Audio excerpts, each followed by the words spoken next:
All right, so I want to show you guys how to create body lines with body work. When you're doing Bondo work, how to get those sharp lines, whether it could be on a fender or it could be down a door like we are here.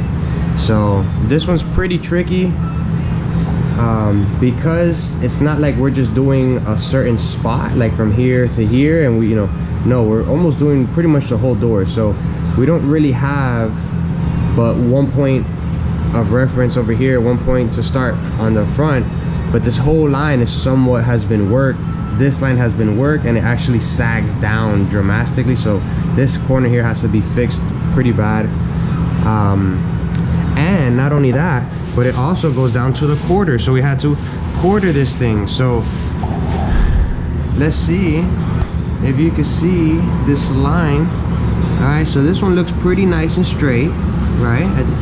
I think I did an okay job here, but as soon as we jump from this one, it's hard to see on camera, but that other quarter piece is nowhere near line. It kind of like dips down and up like that, and then the door is just all over the place. I want to show you guys how I get my body lines to as close as I could get it. So please, if you have another way, comment below, because I'm always learning, and I'm sure there's a whole bunch of people out there that are always learning. It's not just half a panel, no, it's a whole panel plus this side piece plus this quarter. So we're pretty much gonna have to go from the front point to this back point and make our lines. So let me show you how we're gonna do that. So what you're gonna need is some tape. I prefer this 3/4 tape. If you've laid pinstripes on a car, then it's pretty much the same deal. We're gonna find this corner right here, the high spot, which is about right here, okay, and we're gonna glue that down, and then we're gonna walk this baby all the way back, all the way back, all the way back. If you guys see that, we are all the way back, and we are gonna lay this baby and then what we're gonna do is we're pinched there in the corner, and we're gonna try to bring it down. So we're gonna keep it pretty tight.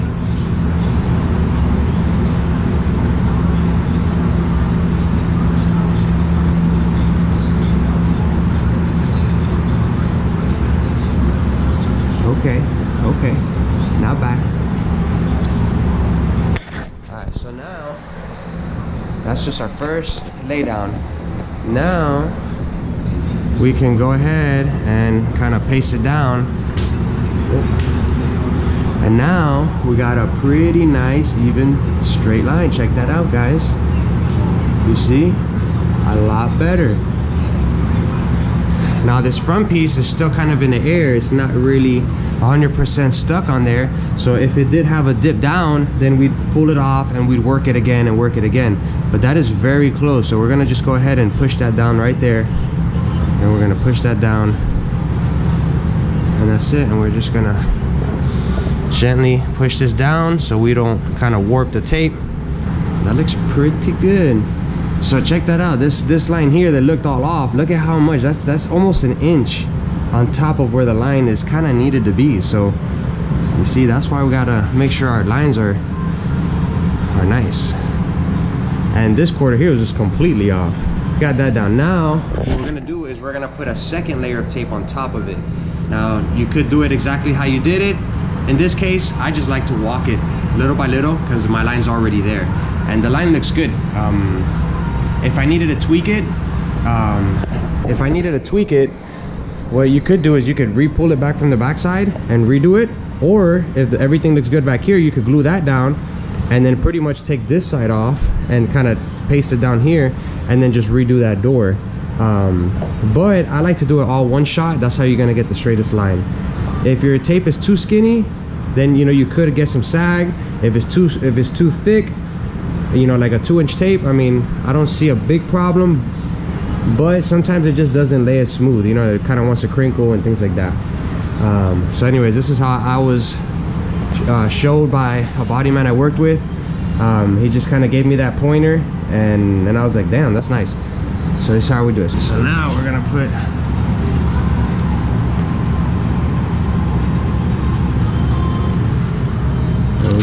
just carefully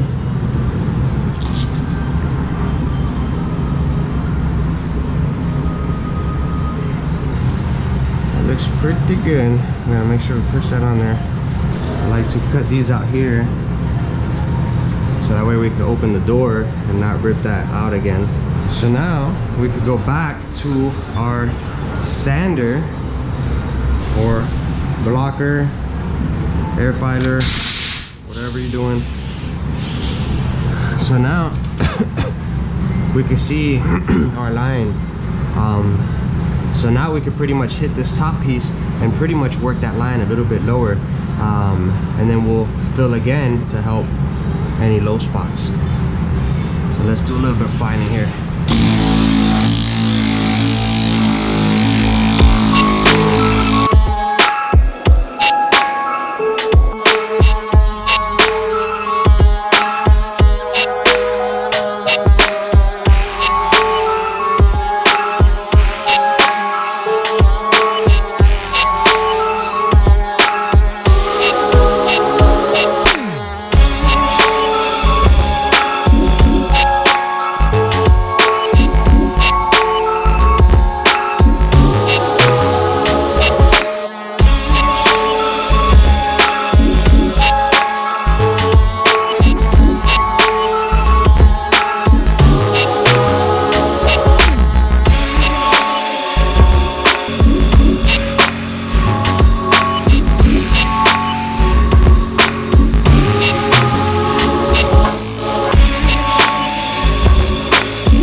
So had a little my air file was falling apart.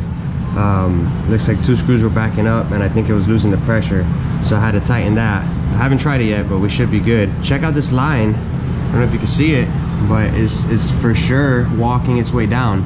So we probably have maybe 1/4 of an inch right here at its high spot versus almost that 3/4 inch to almost an inch. It was pretty bad. So we're just pretty much working, removing, and the idea of Bondo is to fill your low spots but have the least as possible on the panel. So yes, you do want to build, but also part of the building is also removing. So it's not like you're trying to build to keep it all there. You're building to get a smooth, nice surface, but after sanding and trying to remove as much as possible, you know, so you got to find that balance. But so far everything still feels really good. Nothing feels warped or dented or nothing like that. The bottom feels very nice and straight, and now this top is coming out even better. I thought it was pretty good, but it feels like now it's even better.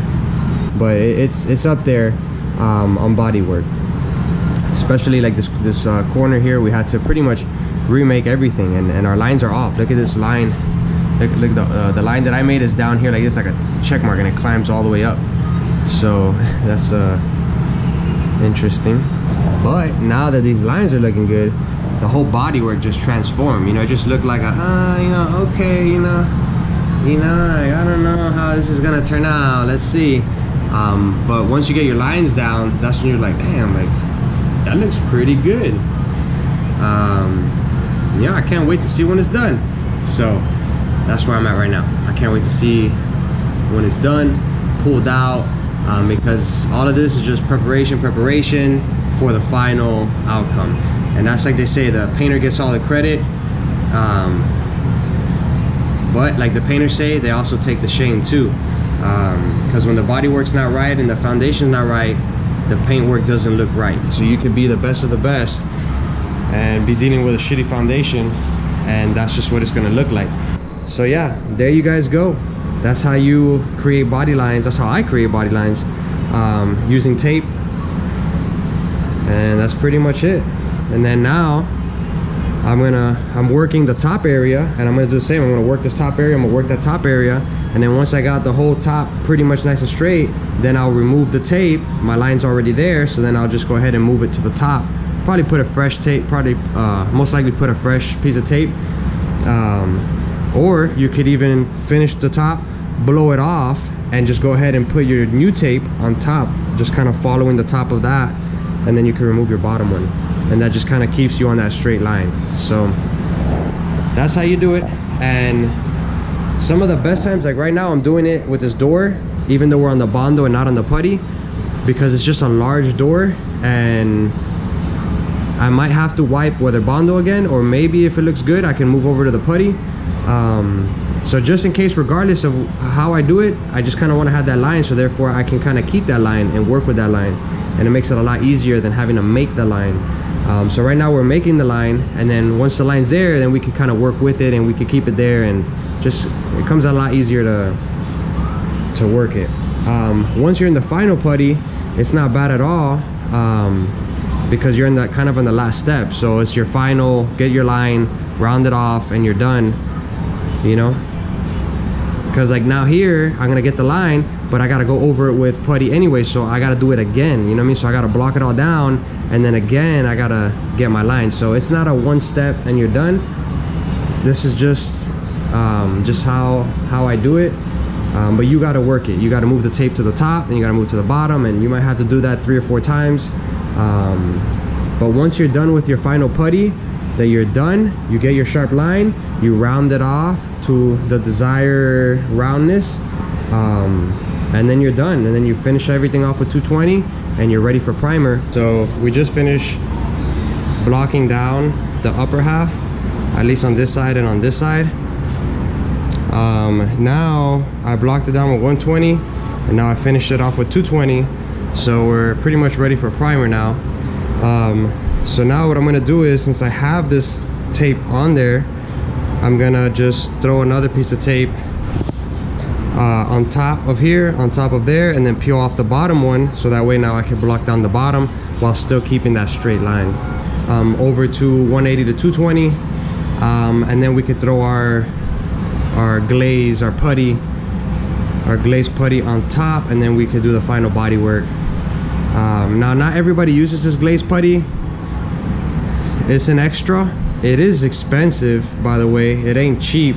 A lot more than Bondo, a lot more, but it's what really makes fine body work. Its sand is really nice. It fills in all those pinholes, and it just gives you a really nice, beautiful body work to be able to prime. If you don't use it and you use Bondo, that's okay, but you got to make sure that it is straight as possible. You might have to go back with a fine, like a not the glaze putty, but the fine putty, the one in the tube, and get all your little pinholes. And then when you throw your primer, I recommend throwing an extra shot of primer, because that Bondo kind of like drinks. It is very porous and it drinks, whereas this one here is very smooth and it seals. So that's kind of the difference on that. But anyways, it just makes fine body work. So I'm gonna throw a piece of tape on the top and finish this quarter, so that way this quarter could be out of my life, and then I can focus on this door.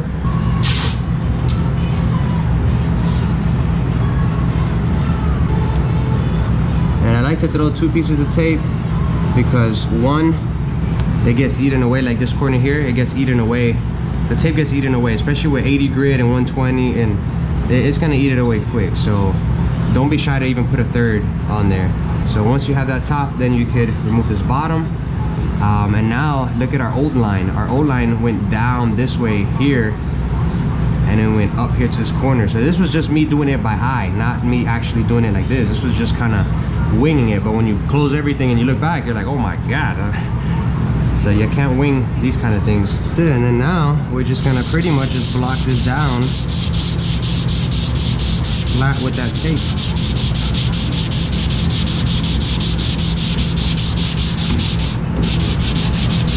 So we pretty much hit it with 120. We walked that line from like down here all the way up. There's still a little bit of a low spot in there, but it's okay. We're gonna go over with 220, and if there is a little spot, we could get some fine putty glaze and fill that in, like some of these little spots in here too. All right, so now